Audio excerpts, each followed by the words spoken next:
like sometimes we get into the close and we're just like straight to freaking business. You know, you're like excited about it, maybe savings came back good, or you're excited to talk about it. Slow down a little bit. If you can take 5, 10, 15 minutes at the beginning of your sale to connect with someone, that will only help you. It cannot hurt you, I promise you that. It's a free roll. It can only help you. I use the 70-30 rule. I think this is really important when building rapport. You don't want to just ask question, because it comes off like an interrogation, okay? If you're not giving something, right? If you're not giving something, then it's not a relationship, it's an interrogation, okay? Ask feel-good questions. What you don't want to do, I don't like to even ask people what they do for work. Most people literally hate their jobs. Like, right? Like, ask feel-good questions. So when you get into a house, you're looking around and you're looking at what they like to do, okay? Hobbies, interests, family, okay? They have kids. How many kids do you have? How old are they? That's awesome. I have 3 kids under 10. Here's a picture of my family, right? I saw you guys went on a cruise. We love cruising. Where'd you guys go? Oh, we were in Mexico. Cool. How long have you guys been married? 40 years? Are you serious? Hell yeah. That's awesome. Congratulations. Hey, what's the secret, man? I don't want to say How it. do you put up? Right? Feel the energy in the room right now, though, right? If you can do that when you're building rapport and like get a chuckle or make them laugh a little bit and have a smile, like you're keeping it light. You want to keep it super light, right? What most people are afraid of is they're afraid of making a decision. They're afraid of making the wrong choice. They're afraid of being like forced into something. If you can build connection and find common ground and rapport, whether it's on the doorstep or in the house, you're helping ease and melt away all of those fears for them, right? Because people buy from people that they Like. Hey, this is really important. At the very beginning of my sale, I want to start name dropping and building a bandwagon, okay? The people will sign up for solar because they like you. They will go to install and actually get installed because they feel like this is the thing that's happening in their neighborhood, in their city, in their state. Okay? The reason Will Brindley's the mayor of Timbuktu up there, okay, is he freaking knows everyone, and he's a smart guy. He now knows that when he goes up there and off the top of his head, he can name 10 customers in that neighborhood, right? In that city, right? It feels like this is a thing that's happening, okay? It's called a bandwagon. This is so important. It's probably the most underutilized thing in solar, and it's actually the detriment and kind of the downside of the blitz model, okay? You will actually get more installs if you stay put in one neighborhood and can build some momentum in a neighborhood. Not saying blitzing's the worst, but it's the worst, okay? So stop doing that. And if you're blitzing, like Rob and Larry, you guys are going to the same hood every day. Same hood. And they've created some amazing momentum right now. So even though they're not in like SDG&E territory, they have an hour drive, 2-hour drive, whatever it is, I don't know. They won't tell me the city, you know. I haven't asked. No, but all joking aside, the most important thing you can have is momentum in a neighborhood, because when you have bandwagon and when you have names, it makes everything more solidified and a lot stickier. So right off the bat, so going back to the closing roadmap, when I'm in the house, the first 2 things I'm trying to do is build rapport, and then I'm trying to build credibility, trust, and a bandwagon by starting to name drop people and see who they know or whatever, right? Mike, real quick, I'll just say, it's funny, on our call yesterday, I talked about this, and like literally, like how I got my name, I only went to one hood my first year. Yep. And that's like, I just went crazy. And when I was walking in houses, it's like, yeah, you see all the solar, everything's me. Like just the credibility was outrageous. Through the roof. Through the roof. And what that does is it gives Jack the ability to sell 200 accounts and get 125 of them installed. Yeah. No one sells that volume and gets that many installs unless you have incredible bandwagon. Yeah. Anyone with above like typically like 60% throughput in this industry, they sell like a pretty small volume. It's mostly referrals probably, which isn't a bad strategy, but like if you can do both, sell your referrals and fresh doors and knock, what happens is your fresh doors become like referrals. It's like a fresh knock, but because you're so credible, it's like a referral. Does that make sense? Yeah. You're creating your own referrals. Okay, step 2, set the stage. Your customers don't know the process. They don't know. They don't know what's next, right? That's why on the door or in the house, if you don't set the stage with what's going to happen, they're going to interrupt you and say, leave me your card. I want to think about it, okay? So the entire purpose of today is, so now I've built rapport, okay? I've built some credibility through name dropping. I'm going to set the stage. I'm going to say, hey, the entire purpose of today is I'm going to go through how you guys buy power now through SDG&E. I'm going to show you a couple things just to make sure we're on the same page, talking the same language. Then I'm going to explain the program, and then I'm going to answer any questions that you guys have. And then the entire purpose of today is we actually have the design back for your house. Came back really good. You guys get really good sun. Yeah. So I was happy to see that. But we have the design back for your house. I'm going to review that for you guys. And then if everything looks good, we're going to schedule what's called a site survey. And that's where they're going to come out and evaluate the house, look at the roof, the electrical panel, and see if the home's even eligible or not. Right now, we don't know if the home even qualifies. Good. So boom! Now, and you have to build rapport, you have to have some type of rapport and some type of bandwagon before you do that, right? Because I'm assuming the next steps before I even get into my presentation. It's not a question. It's just like the whole purpose today is to go through this stuff and schedule a site survey. Yeah. Okay? Now, notice at this point, I'm not bringing up the paperwork. So key distinction, I'm not there yet. I haven't built enough value yet to talk about like terms and conditions and like how I'm gonna go through that, okay? But I'm just giving an overview of what we're actually trying to accomplish so the customer doesn't inadvertently stop the process with we wanna think about it, okay? So SDG&E program design, rate, schedule a site survey, and then an important part of this step and throughout the whole closing process is to use takeaways, okay? So like I said, when I was setting the stage, I said, right now, we don't know if the home's even eligible or not. So right today, we can't do much. We don't even know if your home qualifies. So the whole purpose of today is, right? So you're relieving the buying pressure early on before you get into your presentation. So they're not feeling this anxiety or nervousness because it's like, hey, we don't even know if your home's eligible or we can help you out yet. Hopefully it works out for you guys, but I'm not the final say. So we don't even know if we can help you out. Okay, step 3. Recap the problem. You guys know if you've ever been to any of my trainings that this is like the sale. This is the most important thing in the sale because this is where you're creating pain and emotion. People buy emotionally and justify logically. People buy emotionally and justify logically.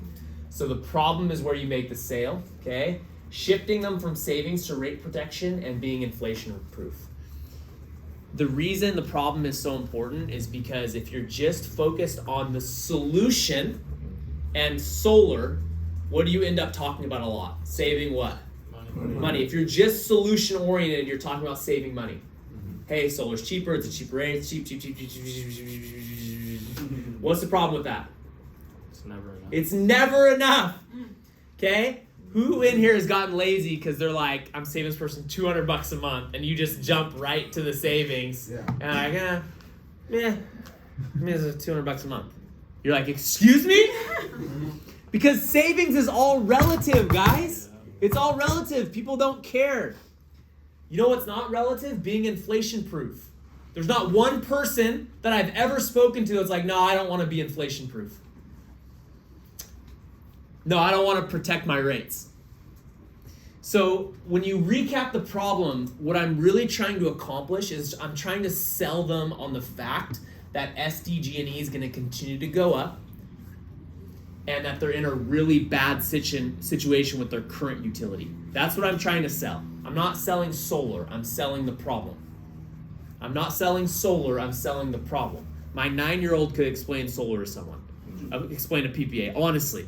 Like, I could train someone in 30 seconds how to sell a PPA. Here's the 4 things. Doesn't cost anything, it's a cheaper rate, 25 years they maintain it. If you move it, transfers. Boom. We just did it. PPA. Congrats. That's not the sale, guys. Right? That's not the sale. This is the sale. Recapping the problem is the sale, and I'm going to go through it with you guys, okay? From there, and I'm going to pull up how I recap the problem. You've all seen it, hopefully. Only then, once I've really dug the hole in the problem and created a lot of pain, am I going to go and present the solution. I wish this was a little more blurry. The California Renewable Energy Act. So, okay, what you want to do is you want to have a funnel technique and start bigger and get down to them, right? And so if I'm talking about solar in general or the solution, I might talk about federally and the tax credits. Like, in other words, how do these solar companies make money? It's subsidized by the federal government. Then I might talk about the state, okay? Then I'm going to talk about their city, okay? How many homes in their city have it, how many people did, and then their neighborhood. And does that make sense? So part of this is I'm going to go through when I'm presenting the solution is the California Renewable Energy Act, okay? The state's mandating that all the power get produced locally and from renewables by 2040, 100%, okay? And then I'm just going to hit on the main stuff. You guys know all this stuff. 25 years, 3.5% cap, flat rate for power, shift battery. I'm going to pre-handle any objections. So one thing that's really important, here's something that's not on the slide that you need to write down and think about. At this point, when you're talking about the problem and the solution, customers are going to interject and they're going to start trying to ask you questions. Okay, they're going to be like, well, what about the batteries that I've been hearing about? Or what about X, Y, and Z? Or what about X, Y, and Z? Does the rate go up ever? The problem is this, listen, if you answer the question, okay, what's coming next? Another question. And then what's coming? Another question. Then what's coming? I want to think about it. Don't let the customer take control of the conversation. Okay? So Sydney asked me a question about anything in here. What about the batteries that I've been hearing about? That's a really, really good question. I'm so glad you asked that. I'm actually going to cover that. Hold that thought really quick. But I am going to cover that. Just to finish my thought so I don't lose my train of thought. What I was saying is this, So good. and now I'm back into my process. Remember, I'm taking the customer through my process. I'm not letting them take me through their process. Yeah. Does that make sense? Yes, sir. There's a time where I will open it up. Okay? Hey, what questions do you guys have? This is not the time. It's not when I'm going through the problem or presenting the solution, because if I let them take control of the conversation, it can spiral out of control. And I know you've all had that happen, right? We're like, how did I just lose that sale? Like that customer just like owned me. Z. What do you do when you do get those clients that like just try to talk over you the whole time, and you're trying to tell them politely like, hey, I have to go through my process, so like. You know. I wouldn't say it like that. Okay. The way that I would do it every time is like, that's a really good question. I'm actually going to cover that just to finish my thought really quick, and then I'm back into it. And they interrupt you again and be like, that's a super good question. That's something I cover. Just so I don't lose my train of thought, I just want to show you a couple things really quick, and then I'll get to that. Or if they're like really adamant about something, I might say that, finish what I'm saying, answer their question, and go back into my process. Yeah. Does that make sense? So that way I still maintain control of the sale. I'm not just like at their like whim, Yeah. you know, but they're not feeling super put off, Yeah. right? Because there's a balancing act there. If you get a customer that's really adamant, that has a question that they want answered like right now, you know, you don't want to come off rude or condescending, so you have to be careful with that and just be mindful of that. It's just very rare. Like sometimes you'll get those ones that just talk over you the whole time. Yeah, they're from New York. Yeah. Super That's how I learned this was selling on Long Island. Like they would just bowl over you. I mean, it was like, they're Italian, you know? So. Okay, so one thing that's really important in here is part of your process in your solution is your pre-handling objections. So the most common objections that people haven't gone solar, they don't understand how the solar companies make money in this type of program. So I'm going to go over that, right? They're adamant they don't want liens or debt, okay? And also they're worried if they move or what happens if rates go up. All of that stuff you just want to work into your solution. It's the law of first mention. If you're bringing it up first in a positive way, that's very different than you answering a question, because it can come off like this depending on the way that they're wording it. Does that make sense? And you never want to come off like this with a client. You want to be like, we're rowing, we're in this boat together. We're equally yoked, okay? Okay, you guys have probably seen this. I do it really similarly every single time. So this is me going through the problem, okay, this is me talking about the solution, and then hitting the main points of the program, okay? So every time when I'm going into the problem, my main goal is to get them to tell me, okay?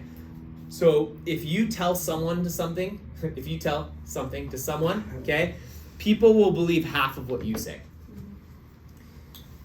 A more effective strategy is to get to say something through a neighbor. People will believe like 75% of what their neighbors say, but people are forced to believe 100% of what comes out of their mouth. Yeah. Yep. Right? So if City is my customer, as I'm writing this down, I might be like, hey, so you guys, how long ago did you guys move in? Like 2-3 years ago. Oh, cool. Where'd you move from? From Palmdale. Nice, man. Welcome. How are you liking San Diego? A lot better than Palmdale. So I got a funny question for you. When you moved in, Yeah. okay, you got everything set up, internet, right, your water, whatever. Why did you guys choose SDG&E as your power provider? Trick question.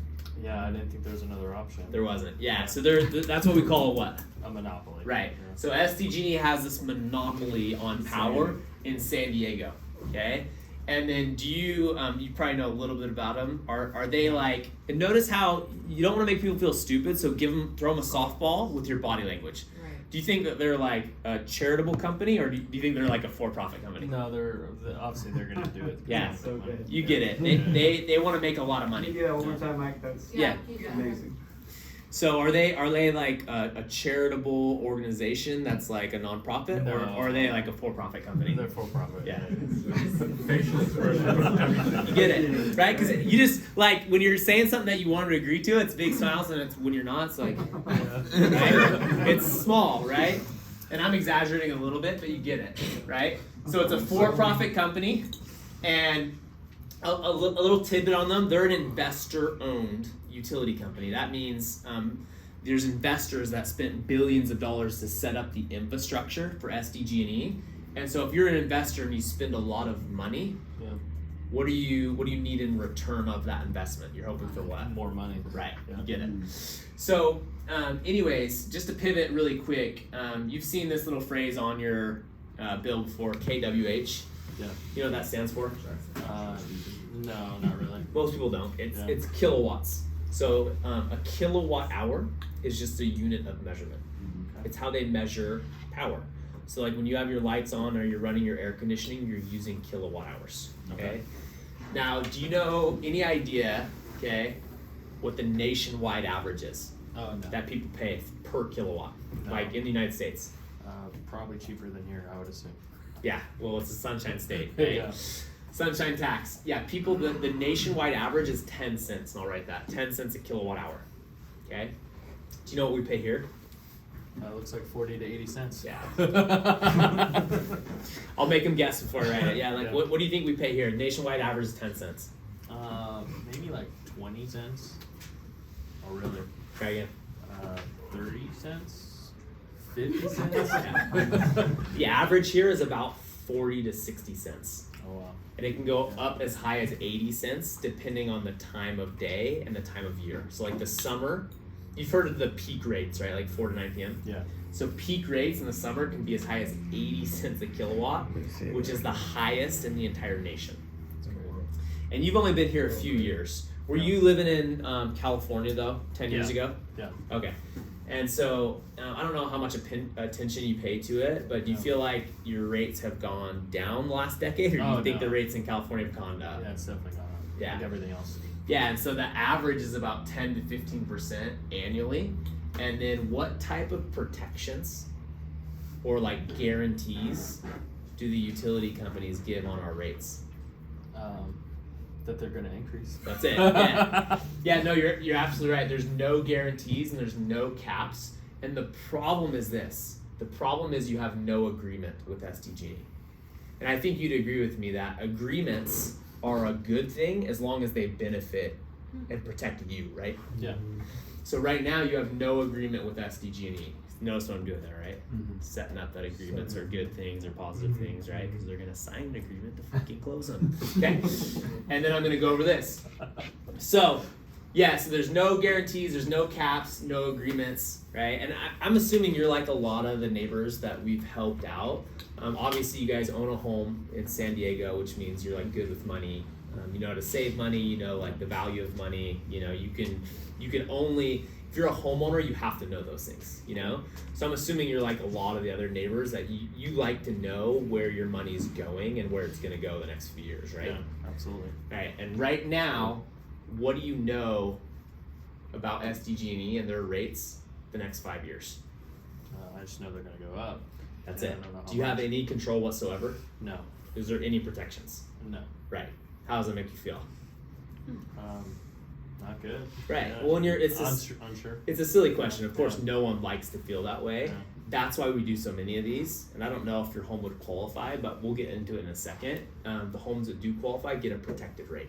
Okay. But the reason, just so you understand, because sometimes people ask me silly questions. I'm pre-handling objections, right? A lot of times people ask me silly questions like, "What happens if SDG lowers their rates?" Yeah. And it's hard to answer that except through like this. And so what's happening when you moved to California? You said 10 years ago you moved here. How many of your neighbors had solar? Not very many. None. It's like very rare, right? Yeah. And what do you see going up everywhere now? Everyone's getting solar. So a lot of your neighbors are switching to solar. Every time someone switches to solar, what happens to SDG&E's revenue? Well, they lose it. Yeah. Goes down, right? Yeah. So they lose revenue. If you're a for-profit company and you're investor owned and you're losing revenue, what's the easiest and most obvious way to increase your revenue? Just increase the price. You get it? Yeah. So that's why. Just so you understand why the rates are going up. It's not by chance. It's not because they don't like you. It's because they're losing a lot of money right now. They're losing a lot of revenue. So they raise the rates. Well, guess what happens? Every year they announce a huge rate increase. Do you think less people go solar or more people go solar? More. Okay, more people switch to solar. Okay, so based on this, what do you think is the most likely thing to happen the next 5 years? Well, it's probably gonna go up more than ever. Yeah, you get it. Yeah. And so experts predict that the utility rates the next 5 years will go up faster than any other time in history. Wow. And it's because so many of your neighbors are switching to solar. Does that make sense? Yeah. Okay. So good. Right? So like if you're going through this with people, notice how like involved he is. This is why you need rapport, and also you need to have a little finesse here, so you don't want to you need to throw them softballs. Like don't, if they ever sitting there not knowing the answer, you'll make them feel stupid, so you have to be careful with that. Question, do you do that when you transition in the home? Let's say like that top, or how much of that is your, Everything. Dude, this is my first visit. I've been Like, doing if- that, just transitioning into the home. Yeah. Because think about, guys, the sales, guys, listen to me. This is the sales process. So it's zero now. This is the sales process. All of you are setters, right? You should be knocking and setting your appointments. There's Yeah. no one in here that shouldn't be knocking doors every day. yeah. If you aren't knocking doors every day, maybe there's 2 people in here. Everyone else should be knocking doors every single day, okay? And so you are all setters and door knockers. What you have to understand is the sales process is linear. It's just A to Z. This is the same. Sometimes I'll go back and do this again and recap it Yeah. 2 days later during my close. Mhm. But like, if I'm in a sale, my goal is to get as far through this sales process as time permits and allows. Does that make sense? Yeah. So if I get in a door my first visit and I'm like, I get in, right? Well, rapport, right? Framing, right? Maybe my framing's a little different if I know I'm gonna come back. Maybe it's just the husband or just the wife. I'm not gonna go for a same day. So I might frame it, hey, the whole purpose today is to get you guys some information just so you can share with your spouse so that when I come back you have a little more info. But we don't even know if your home's eligible.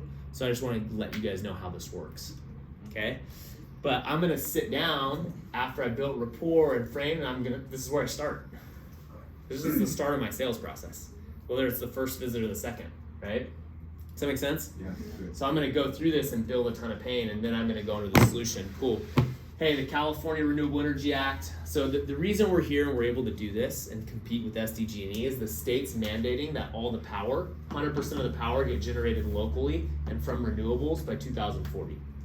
So the state is forcing SDG&E to cooperate with us. A lot of times people ask me, why does SDG&E allow this? Yeah. They're not happy about it, okay? Definitely not. They're not happy about it. So the state, does the state pay for it? No, the state doesn't pay for anything. They're the ones that pass the laws to facilitate this. Or else SDG would just say no, like we can't use their grid, right? Why would they allow a competitor to come in, right? The state wants you to be able to have options if you have a home that qualifies. The federal government is the entity that's helping fund this and is the way that these solar companies are able to be profitable, even though this is a funded program and it doesn't cost you anything, assuming the home qualifies, which we still don't know, okay? But if it were to qualify, the federal government is subsidizing 30 to 60% of the solar company's costs through a tax credit. So you're already paying for this program through your taxes. It's just a matter of whether or not you can qualify and take advantage. The federal government is the one that's propping up these companies, and so hopefully it works out for you guys, but either way there's funding set aside for this through a 30 to 60% tax credit. That means if a solar company pays to put all these panels up on your roof, or you see a lot of them going up, right? It means the federal government's paying for 30 to 60% of that. Question?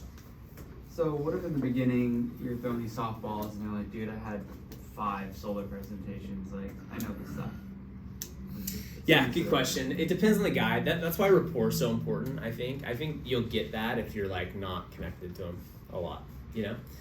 Or if they say something like that, I'll be like, yeah, listen, I know you've been through this. I just want to cover my bases. This is actually the most important part, that you understand what's happening with SDG&E. Obviously, you don't have solar, and so someone hasn't explained this to you the right way yet. Yeah, I like that. Right? Or do you ever ask, well, why didn't you do it? Yeah. Also, and then let them sell That's a good themselves. question. Yeah. Yeah, and I'm sure you've sat through this 100 times. I'll be like, when's the last time you guys sat through this? 3 weeks ago. Didn't make Well, sense. 3 weeks ago, yeah. So just recently, what company was it with? A few, but let's say some. Yeah, a lot of times those companies, they just don't explain it the way that I explain it. Everyone that I explain this to that qualifies takes advantage of this. So just the fact that you guys don't have solar means that they probably didn't explain it right or weren't able to like answer your questions properly. What's the reason you said no 3 weeks ago or whatever? And then I can get into that and like, cool, that's a great question. I'll actually answer that through this. I want to start here. Let me just go over how you buy power now through SDG&E just so we can, Cool, and then I'm into the program. Cool, so for the homes that qualify, it's fully funded, there's no cost. They put those homes on a cheaper rate per kilowatt. It's a flat rate, okay? For 25 years, we maintain and monitor the system. Super easy to move. There's no lien on the house. There's no debt. There's no lease. Okay, I'm gonna write those in. No lien, no debt, no lease. Okay. And the rate just depends on like how well the home qualifies. Do you guys get a lot of sun? Cool. So when we come back tomorrow or the next day, that's what we'll have a little bit more information on whether or not your home qualifies or not. In the sense that I'll say we'll come back and we'll know what rate the home qualified for and how much sun you get and how many panels it would take to generate all your power. We still won't know if your home's fully qualified, but when I come back tomorrow, we'll just have a little bit more info. But we still can't do much tomorrow, just to get you guys more info. Cool. So I'm taking the buying pressure off the second appointment. So good. If you put too much buying pressure on the second appointment, they'll cancel it. If they feel like there's an expectation for them, or like you're coming back to let them know they can qualify or opt in, you want to keep it kind of laid back, like, hey, we're just bringing back a little bit more information. Cool. Okay. I have a question. Yeah, please. So when you go through the whole cycle of SDG's rates and losing revenue and everything, do you ever get anyone who's like, well, what happens when everybody gets solar and Yeah. what SDG gonna do? Yeah, great question. Yeah, I'm glad you brought that up. That's actually why we're doing so many of these right now, because over time, the deals to the consumers just get worse and worse. So like, you could have gotten a better deal with solar 3-4 years ago. That's just the truth, But guess what's gonna happen 3-4 years from now? It's gonna be worse and worse because more and more people have solar, and the utility company will change its rules. Now the good news is there's been a precedent that's been set. There was a big rule change last April called Net Metering 3. Everyone that was installed before Net Metering 3 was grandfathered in to the old rules. And so that's actually why we're doing so many of these right now, is people are trying to lock in a really good program. And if you can get a battery at no cost, fully funded system and lower your rate, take advantage. Doesn't get much better than that, but it will get worse as time goes on for new homeowners. like people that get it later on. Does that make sense? Yeah, that makes sense. So I'll say something like that. Okay. I'm gonna say something like that. Design. So design and price drops. So okay, at this point, what I will say is this is the point too where I am framing again. So I framed in the beginning like the whole purpose of today. Once I've gone through the problem and solution, two things that I should have on here that I don't. Sorry. After I've gone through the solution, this is when I'm gonna open it up to them. I'm gonna say, cool, I wanna open it up to you guys. What questions you guys have so far? I've already pre-handled all the main objections, so I'm not scared of them asking anything now because I've gone through the main important stuff, so they can ask whatever they want, and I'm just gonna keep asking. Cool, what other questions you guys have? What questions you guys have? I'm trying to drag everything out so they feel like I was thorough. This isn't an alarm sale where I'm trying to like skirt through objections and like hard close them because the text like they're gonna have weeks to think about this, okay? And so I'm trying to drag anything out at this point, okay? Timing's everything. At the beginning, I don't want to just ask them what questions they have. I haven't gone through the program. I haven't pre-handled objections. They're gonna say something that they can't take back, right? But now I've kind of taught them how to think about this, and now I can open it up and ask whatever questions. Once I've exhausted all their questions, they'll say something like, I think that's pretty much it. I mean, I think you answered everything. Cool. So just a reminder, the whole purpose of today is I actually have the design back for the house, and results came back pretty good. You guys get a lot of sun. So I'm gonna show you guys the design, and I'm gonna show you what rate the home qualified for, like what your new bill would be, okay, with solar. And then from there, there's two things that we go over so that we can schedule a site survey. The first thing's just from the state. Every single person that does solar gets the same guide. It's called the CPUC guide. Okay, it's a consumer protection guide. It's from the state of California. Every single person that looks into solar gets the same guide. It says stuff like make sure your company's licensed, make sure they're not telling you get free energy, like you're still gonna have a bill, like kind of common sense stuff. The second thing is from Everbright, and it's their agreement in terms of conditions. And so remember earlier I was saying that an agreement's always a good thing as long as it benefits and protects you, right? Yeah. And so everything that I told you today, the cool thing is they just put in writing. So the fact that this doesn't cost anything, what your new rate and your monthly bill would be, the fact that the rate's protected, okay, I kind of like condensed this. Obviously I'm gonna go over the 3.5% cap when I'm going over the solution and frame that in a really positive way, right? The fact that your rate's protected, the fact that they maintain everything for 25 years, they just lay it out super simple, they put it all in writing. So I'm gonna review those things with you. You used DocuSign before, right? Yeah. Okay, I'll email it to you, have you click through it. At the end of that, they just do a verification and then we're able to schedule the site survey. Sound fair? So let me pull up this design really quick, okay? So now I'm gonna pull up the design, I'm gonna go over a few positive things. What I always am gonna do is I'm gonna show them 100% first. So I'm gonna show them like 95 to 100% offset. Because I want them to see apples to apples first. Like, okay, if you got all your power through solar, this is what it would cost, right? But then from there, okay, I'm gonna help them choose an offset, and I'm gonna show them a couple different options. So I'm gonna have these pre-made before I walk in, so I just have 100, 120, 140, maybe even one bigger one, 160, 180, whatever, right? Usually most people are gonna pick something in the middle, right? So if you have 100, 120, 140, 160, this is a part in the sale where you're giving the homeowner a chance to take a little bit of ownership, okay? So hey, if you guys were to qualify for something like this, do you feel like you'd use more power than you're using now, or would you use about the same? We definitely want to run our AC more. Okay, so it sounds like if this was something the home qualified for, that you guys would lean towards like a little bit of a bigger offset. Like you'd want us to put up enough panels to do all your power plus maybe like 20 to 40%. Is that right?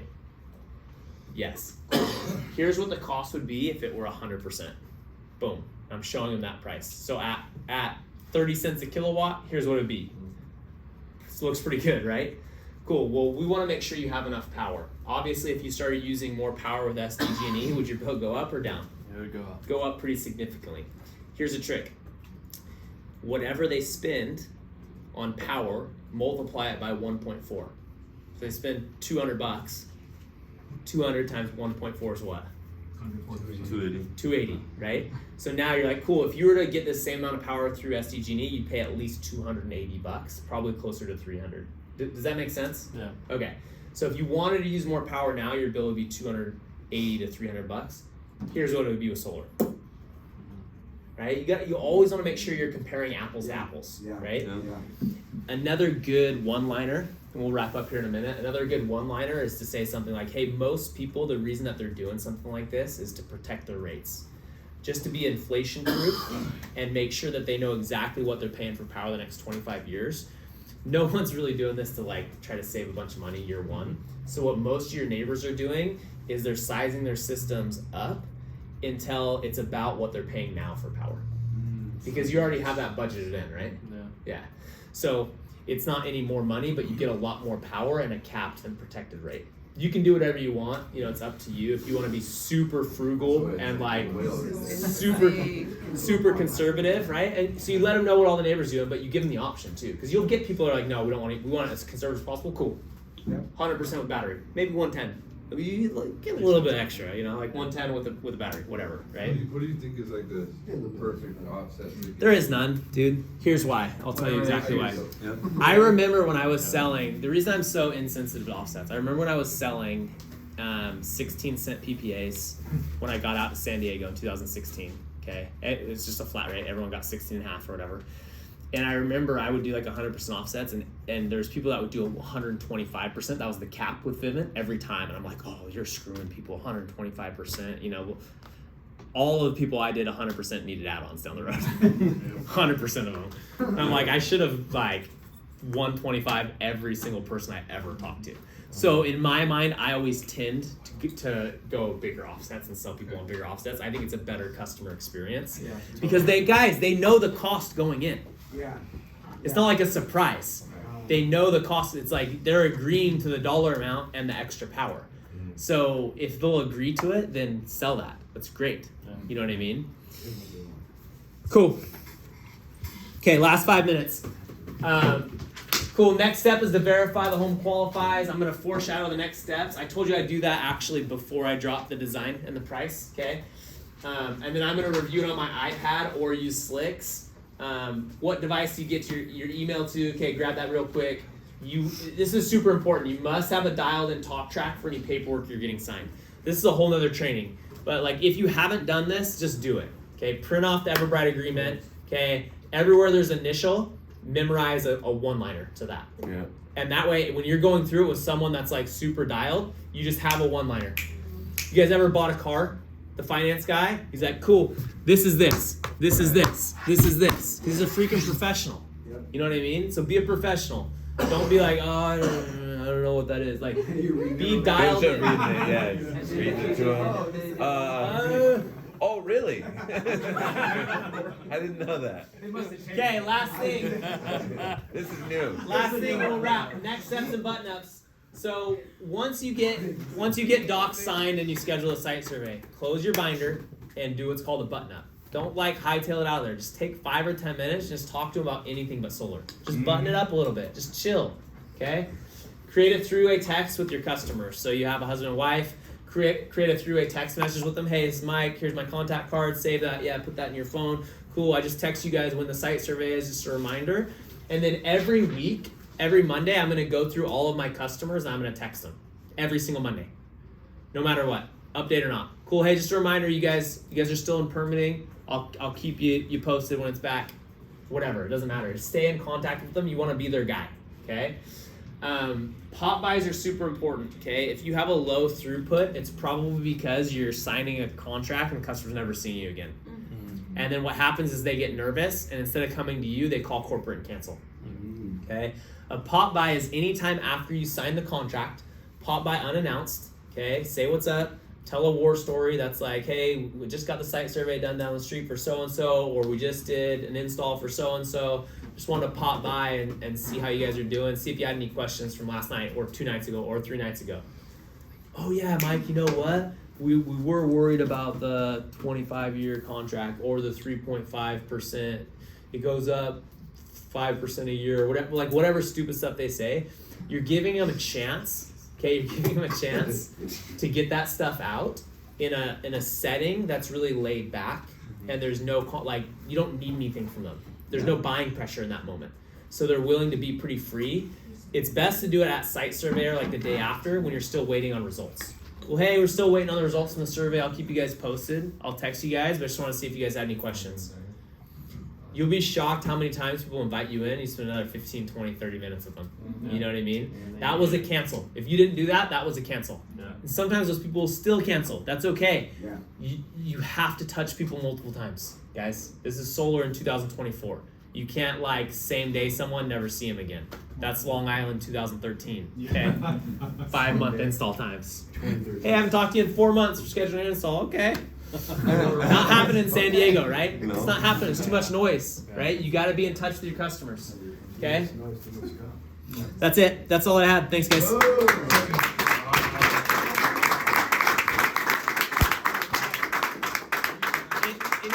Any questions, really quick, before we wrap?